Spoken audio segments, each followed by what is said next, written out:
Hello everyone, कैसे हैं आप सब। स्वागत है आप सबों का मेरे इस YouTube channel C Raman academy पे। आज हम लोग सीखेंगे कि इलेक्ट्रिक फील्ड इंटेंसिटी क्या होता है।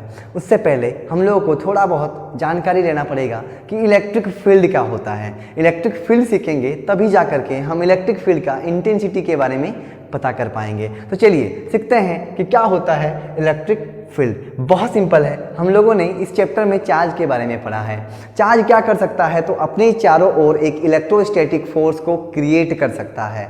अब सवाल उठता है कि सर अगर इस बॉडी पे चार्ज है तो ये अपने चारों ओर तो फोर्स को क्रिएट करेगा, तो कितना एरिया तक करेगा? क्या हर जगह में वो फोर्स को क्रिएट कर सकता है? तो नहीं, वो हर जगह में नहीं कर सकता। वो एक एरिया के अंदर में ही अपने फोर्स को क्रिएट करता है और हम उसी को इलेक्ट्रिक फील्ड के नाम से जानते हैं। तो the area within which charge can create its force or its electrostatic force is known as electric field। यहां पे देखिए कि area within which charge can create force is called electric field। बहुत सिंपल है कि जिस एरिया के अंदर में वो फोर्स को क्रिएट करेगा हम उसी एरिया को उसका इलेक्ट्रिक फील्ड बोलेंगे। जैसे ये मान लीजिए कि मेरा एक चार्ज है, तो ये चार्ज अपने चारों ओर में फोर्स को क्रिएट करेगा तो कितना एरिया में, तो हम ये एरिया बना दिए हैं और इसी का नाम है इलेक्ट्रिक फील्ड।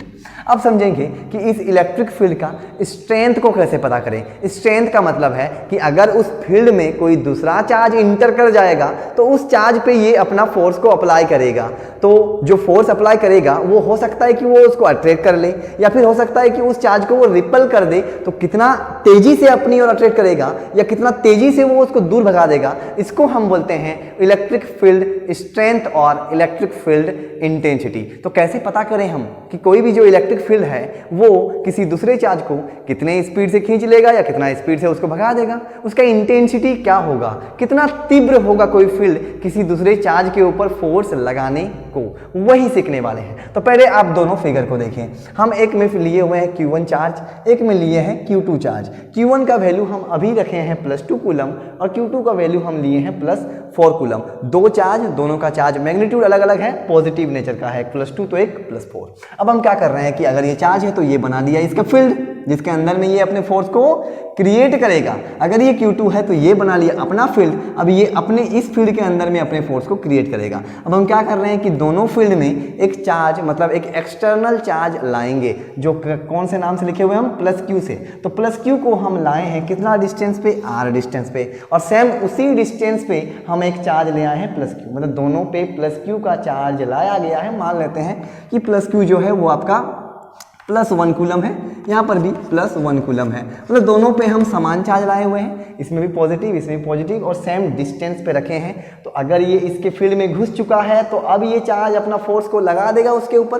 कैसा फोर्स लगाएगा, ये भी प्लस है ये भी प्लस है, उसको रिपेल करेगा और यहाँ पर भी क्या होगा, इस चार्ज को वो रिपेल करेगा। लेकिन देखने वाली बात है कौन से फील्ड पे इस चार्ज को रिपल्सन बहुत तेजी से लगेगा, तो उसका आंसर है +4 वाले में। क्यों? क्योंकि उसका वैल्यू बहुत ज़्यादा है, तो उसका फील्ड का स्ट्रेंथ भी बहुत ज़्यादा होगा, वो उसको तेजी से रिपेल कर सकता है। तो हम इस चीज़ से ये अंदाज़ा तो लगा सकते हैं कि कोई अलग अलग फील्ड का स्ट्रेंथ अलग अलग होता है। और एक चीज़ पे पहला हम यहाँ पे देख लिए कि जो स्ट्रेंथ है वो किस पे डिपेंड कर रहा है, तो पहला तो चार्ज पे, चार्ज के वैल्यू पे, उसके मैग्नीट्यूड पे, दूसरा डिपेंड करेगा डिस्टेंस पे। आप समझ सकते हैं कि इस +Q को जितना सामने लाएंगे ये फोर्स उतना तेजी से उसको लगा पाएगा, और जैसे जैसे डिस्टेंस को बढ़ाएंगे फोर्स का वैल्यू घट जाएगा, मतलब उसका स्ट्रेंथ क्या होगा, घट जाएगा। तो यहाँ पे समझने वाली बात यह है कि जो स्ट्रेंथ ऑफ द फील्ड होता है वो डिपेंड करता है मैग्नीट्यूड ऑफ चार्ज के वैल्यू पे, और दूसरा डिपेंड करता है डिस्टेंस पे। अब हमको समझना है कि ये रिलेशन किस प्रकार से रखता है मैग्नीट्यूड ऑफ चार्ज के साथ और डिस्टेंस के साथ। तो चलिए हम इसको मिटाते हैं और सीखते हैं कि कैसे वो रिलेशन रखता है इन दोनों के साथ। लेकिन दो चीज़ पे डिपेंड करेगा, एक चार्ज पे और एक डिस्टेंस पे। तो फील्ड का स्ट्रेंथ अलग अलग फील्ड पे अलग अलग होगा। तो इसी इलेक्ट्रिक फील्ड इंटेंसिटी, या फिर हम इसको बोलते हैं इलेक्ट्रिक फील्ड स्ट्रेंथ। क्या बोलते हैं? Electric field strength. इसको हम एक सिंबल से डिनोट करते हैं, उसका नाम होता है E। उसका नाम होता है या फिर उसका सिंबल है E।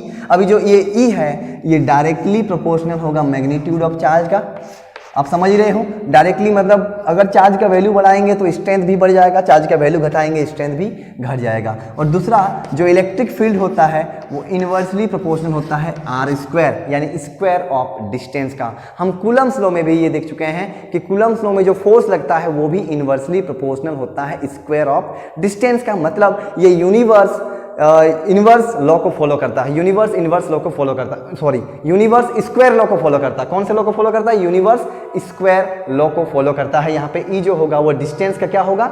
Inversely proportional. हाँ, आर नहीं, आर स्क्वायर का। अब आप बोलोगे सर आर स्क्वायर क्यों, आर क्यों नहीं? तो हम ये इतना ही बोलेंगे आपको कि ये जो है ये फॉलो करता है यूनिवर्स स्क्वायर लॉ को। अब यूनिवर्स स्क्वायर लॉ को कौन कौन फॉलो करता है? तो आपको ग्रेविटेशन लॉ आएगा, आपका कूलम्स लॉ आएगा, मैग्नेटिज्म में मैग्नेटिक फील्ड आएंगे, तो मैग्नेटिक फोर्स भी आएगा। तो इतने सारे चीज होते हैं जो स्क्वायर लॉ को फॉलो करता है। अब स्क्वायर लॉ को फॉलो क्यों करता है, इसका सवाल के लिए हम एक अलग वीडियो बनाएंगे। अभी फिलहाल इतने ही समझते हैं कि इलेक्ट्रिक फील्ड जो होता है वो स्क्वायर ऑफ डिस्टेंस का इनवर्सली प्रोपोर्शनल होगा। मतलब डिस्टेंस को बढ़ा देंगे इलेक्ट्रिक फील्ड घट जाएगा, डिस्टेंस को घटा देंगे इलेक्ट्रिक फील्ड बढ़ जाएगा। तो अगर हम इन दोनों को कंबाइन कर देते हैं, कंबाइनिंग 1 and 2, तो हमको मिलेगा कि जो इलेक्ट्रिक फील्ड होगा वो डायरेक्टली प्रोपोर्शनल होगा Q चार्ज का और इन्वर्सली प्रोपोर्शनल होगा R स्क्वायर का। अब अगर प्रोपोर्शनल को हटा देते हैं तो यहाँ पे एक सिंबल आएगा और इसको हम बोलते हैं K, और K का मतलब है कूलम कांस्टेंट। K का मतलब क्या है? K का मतलब है आपका कूलम कांस्टेंट, जिसका वैल्यू आपको पता होना चाहिए। हम आपको बता चुके हैं कि कूलम कांस्टेंट का वैल्यू होता है 9 × 10⁻⁹ न्यूटन मीटर स्क्वायर पर कूलम स्क्वायर। तो इलेक्ट्रिक फील्ड इंटेंसिटी तो बहुत सिंपल है कि इलेक्ट्रिक फील्ड इंटेंसिटी होता क्या है? तो ये एक फील्ड का स्ट्रेंथ को पता करके देगा कि अगर उस फील्ड में कोई दूसरा चार्ज इंटर करता है तो उस पर वो फोर्स कितना इंटेंसिटी से लगाएगा, कितना इंटेंसिटी से उसको वो भगा देगा या कितना इंटेंसिटी से वो अपनी और उसको खींच लेगा। तो ये हुआ मोटा मोटी नॉलेज। अब बात करेंगे इसके डेफिनेशन पे कि इलेक्ट्रिक फील्ड इंटेंसिटी को हम डिफाइन कैसे करते हैं। फॉर्मूला क्या निकल कर आएगा? E = K/r²। तो चलिए अब देखते हैं कि किस प्रकार से हम इसको डिफाइन कर सकते हैं। तो चलिए इलेक्ट्रिक फील्ड इंटेंसिटी को हम डिफाइन इस प्रकार से करते हैं, the ratio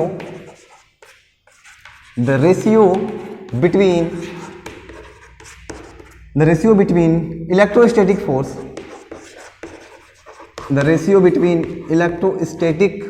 force and magnitude of charge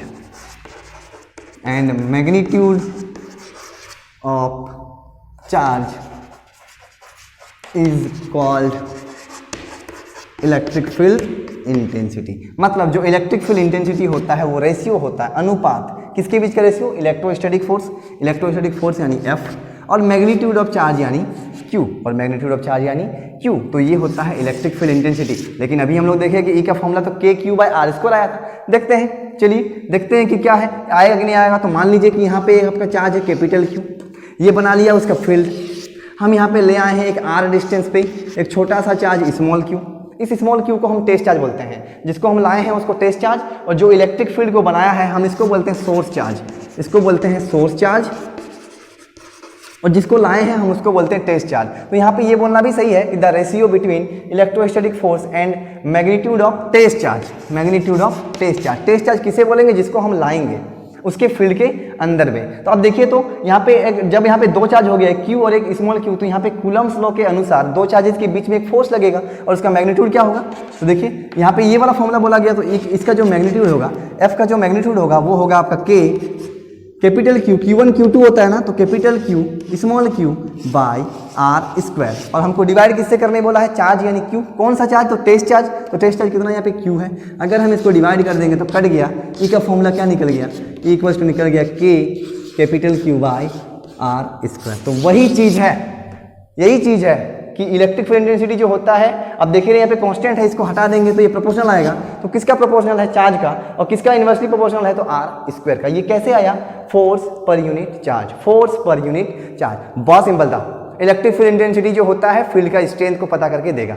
तो इलेक्ट्रिक फील्ड इंटेंसिटी एक प्रकार का वेक्टर क्वांटिटी है। आप ये भी लिख लो कि it is a vector quantity. आप कहीं पे लिख लेना साइड में कि it is a vector quantity और इसका जो यूनिट होता है, यूनिट आप देख सकते हैं, फोर्स मतलब न्यूटन और चार्ज मतलब कूलम, तो इसका जो यूनिट होता है वो होता है न्यूटन पर कूलम। इसका जो यूनिट होता है वो होता है न्यूटन पर कूलम। पूछा गया सवाल है कि ऐसा unit of electric field intensity क्या होगा, तो वो होगा न्यूटन पर कूलम। देखिए बहुत बढ़िया से हम कवर कर दिए कि इलेक्ट्रिक फील्ड इंटेंसिटी क्या होता है, ये एक तीव्रता के बारे में आपको पता करके देगा। तो ठीक है, इसके बाद हम लोग बात करेंगे कि electric field intensity axial line और इक्वेटोरियल लाइन पे क्या आएगा। ठीक है, मिलते हैं नेक्स्ट वीडियो पे।